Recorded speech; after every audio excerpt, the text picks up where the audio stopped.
Assalamualaikum Gus, perkenalkan saya Isna, saya dari Ngawi. Mohon maaf saya mau menanyakan terkait bagaimana sih untuk melihat laki-laki itu baik atau tidak untuk kita saat laki-laki tersebut melamar perempuan. Begitu. Iya. Iya. Terima kasih. Kamu masih jomblo ya, Ndok ya? Nah, Mbak Isna jomblo? Iya. Tak doakan, sejomblo-jomblonya kamu pasti akan berakhir. Amin. Amin, amin, amin. Di mana berakhirnya kalau tidak di pelaminan minimal di pemakaman ya. Tak jaluk ke WhatsApp lo, Lid. Santai. WhatsApp tak jaluk. Tadi pertanyaannya adalah Ini salah. melihat Si Alit nggak suka dengan yang berjilbab. Kak Gus.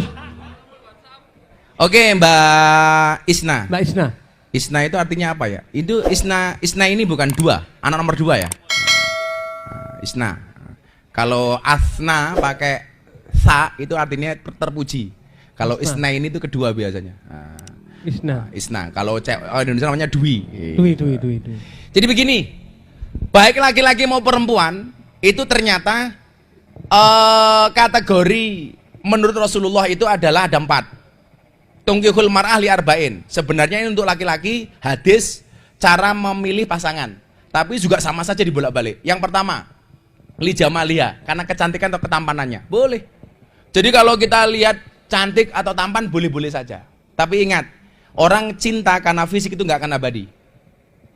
Sorry ya, sebelum saya lanjutkan. Orang tanya sama saya begini, Gus Miftah, dulu dialognya apa dengan Deddy Corbuzier kok dia mau masuk Islam? Tolong teman-teman Islam maupun non-Islam dicatat, saya tidak pernah ngajak Deddy Corbuzier masuk Islam. Saya kenal dengan Deddy Corbuzier baru 8 bulan waktu itu, sampai dia kemudian syahadat di pondok saya. Nggak ada. Cuman waktu itu dia punya pertanyaan yang luar biasa ketika kita YouTube. Jadi podcastnya Mas Deddy itu hari ini yang luar biasa itu pertama kali buat dengan saya. Podcastnya itu, Lid. Dulunya cuman YouTubean biasa. Saya pernah bikin konten dengan beliau, enaknya makan di rumah orang kafir. Waktu itu bahasanya dari beliau. Jadi salah satunya ini, jawaban saya soal cinta tadi itu, Nduk. Deddy kan tanya sama saya begini, Gus, kenapa sih Al-Quran itu isinya banyak yang nggak nalar katanya, nggak rasional. Contohnya apa, bro? Nabi Muhammad Mi'raj sampai langit ke-7, itu kan mustahil. This is mission impossible. Kenapa? Waktu semalam Mekah Palestina kok sampai langit? Bullshit dia bilang. 1. Nomor 2, Nabi Musa membelah lautan. Omong kosong dia bilang. Terus apa lagi? Nabi Isa menghidupkan orang mati. Dia bilang. Kalau Nabi Isa berjalan di atas air, saya juga bisa. Itu magic katanya. Dan saya pernah ngetes Deddy Corbuzier berjalan di atas air bisa, pakai trik. Saya nggak tahu triknya bagaimana. Karena bagi saya dia itu memang orang yang smart. Gelarnya dia S3, bro, PhD. S3.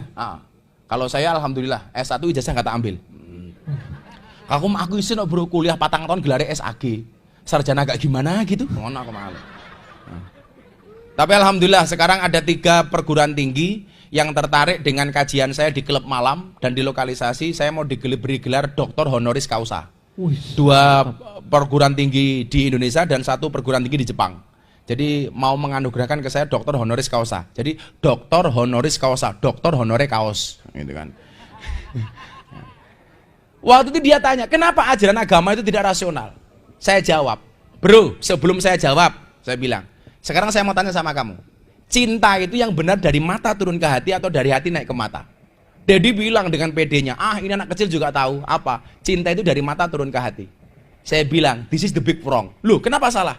Kalau cinta itu dari mata turun ke hati, selamanya kamu tidak akan pernah cinta dengan Tuhan. Kenapa? Karena matamu tidak pernah lihat Tuhan. Saya bilang, kalau cinta itu dari mata turun ke hati, kamu tidak akan pernah cinta dengan Nabi. Kenapa? Karena matamu tidak pernah melihat Nabi. Bener kan? Dia masih kurang paham lagi. Saya bilang, kalau cinta itu dari mata turun ke hati, berarti orang buta itu tidak akan pernah merasakan indahnya cinta. Kenapa? Karena orang buta tidak pernah melihat pasangannya. Tapi nyatanya orang buta tidak pernah melihat pasangannya. Rabi, meteng bro, hamil. Iya kan? Ngetinggone gitu loh. GPS ya tuh. Sherlock bro, Sherlock. Tahu tempatnya itu loh. Posdim. Pondasi lor. Jamaah saya itu banyak yang buta, dia matanya tidak bisa melihat, nikah anaknya 5 coba. Begini aja. Dan saya tanya sama dia, bro, kok kamu sampai punya anak 5? Iya bah, manggil saya abah. Orang buta kayak saya abah, itu rahasia seksnya 2 jam 3 menit. Saya kaget, wow kok bisa iya 2 jam nyari tempatnya 3 menit mainnya katanya begitu.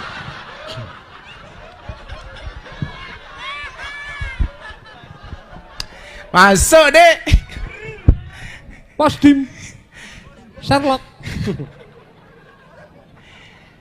Dia baru ngeh, oh iya ya. Artinya apa? Orang belajar agama itu bukan hati yang mengikuti akal, tapi akal yang mengikuti hati. Karena kebenaran akal itu tidak mutlak, kebenaran hati insya Allah mutlak. Kenapa? Karena qalbun mukmin baitullah, di dalam hati itu ada nama Tuhan. Makanya kalau orang itu berbuat maksiat, yang galau itu bukan otaknya tapi hatinya. Maka galau itu di sini, karena Tuhan itu tidak di sini tapi di sini. Jawaban itulah yang kemudian ditunggu Dedi 10 tahun. Langsung dia mengatakan sama saya, this is so amazing for me. Ini luar biasa bro, dia bilang. Dan saya nggak pernah, ayo masuk Islam. No. Bagi saya la ikraha fiddin, tidak ada paksaan dalam beragama. Maka ketika satu malam, seminggu sebelum dia masuk Islam, saya di Kalimantan, dia telepon, bro, I will to be a Muslim. Saya pengen jadi orang Muslim. Saya bilang, serius loh? Iya, saya pengen jadi orang Muslim. Saya jawab, nggak usah bro. Kenapa emang? Jadi orang Muslim itu berat bro, cukup aku saja, kamu nggak akan kuat, saya bilang. Dia bilang, enggak, pokoknya saya mau masuk Islam. Saya nggak mau kemudian ada anggapan saya menjadi orang yang suka mengajak-ngajak orang lain untuk masuk Islam. Enggak. Sebelum kenal Mas Dedi, sudah hampir tiap hari saya itu mengislamkan orang atas permintaannya. Saya pernah mengislamkan orang dari Australia, namanya Antonio Scodori. Dia nggak punya agama, tapi KTP-nya Katolik. Dia datang ke Jogja. Saya bilang, kenapa kamu jauh-jauh dari Canberra datang ke sini pengen masuk Islam? Kenapa nggak di Australia saja? Dia mengatakan apa? Bagi saya Islamnya Gus Miftah itu asik. Your Islam is enjoy, relax, and happy. Islammu itu menyenangkan. Saya pernah datang ke Belanda mengislamkan satu keluarga. Saya diundang, Pak Kiai tolong Anda ke Belanda. Di Amsterdam waktu itu. Anda datang, kenapa? Saya pengen belajar Islam dari Anda. Saya nggak punya agama, saya ateis. Akhirnya saya datang ke sana. Ketika di sana saya ketemu dengan keluarga itu. Kenapa you pengen masuk Islam melalui I? Apa yang Anda lakukan itu bagi saya tidak rasional, tidak nalar. Tapi ternyata bisa dilakukan. Agama yang berkaitan dengan norma dan etika bisa diterima di dunia malam yang penuh dengan kemaksiatan dan dosa. Bagi saya ini luar biasa. Sampai kemudian saya kedatangan wartawan dari BBC London, langsung dari Inggris, kemudian membuat profil saya di Inggris sana.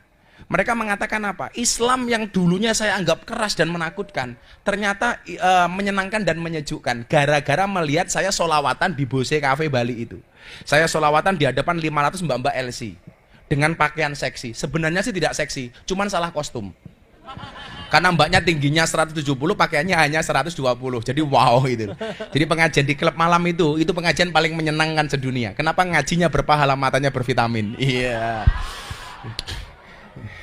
Itulah alasan kenapa kemana-mana saya pakai kacamata hitam, apalagi di klub malam. Kenapa? Bukan karena untuk menjaga pandangan, supaya kalau saya ngelirik tidak kelihatan. Codot dilawan.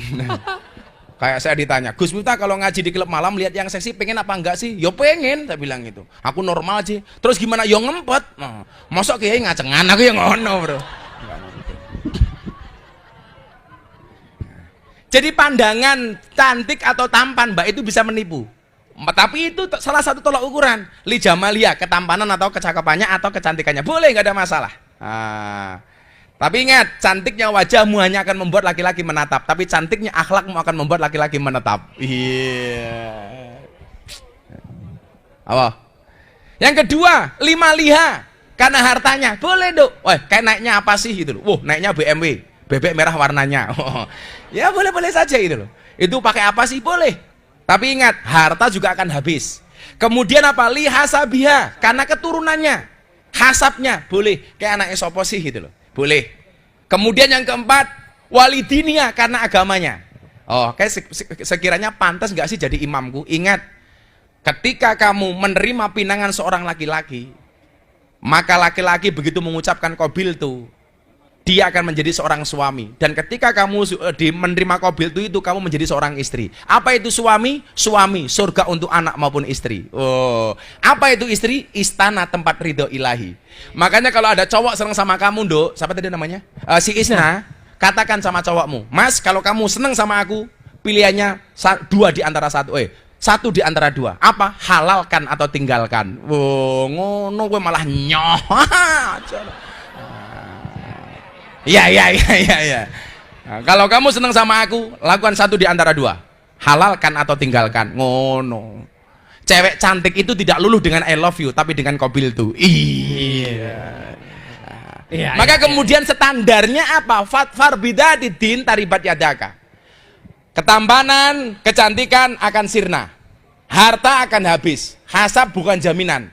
maka pilihlah karena standar agamanya kamu akan bahagia. Ngono. Ganteng oleh, cantik oleh, tapi standar yang paling utama adalah agama. Oh, gitu Mbak Isna ya.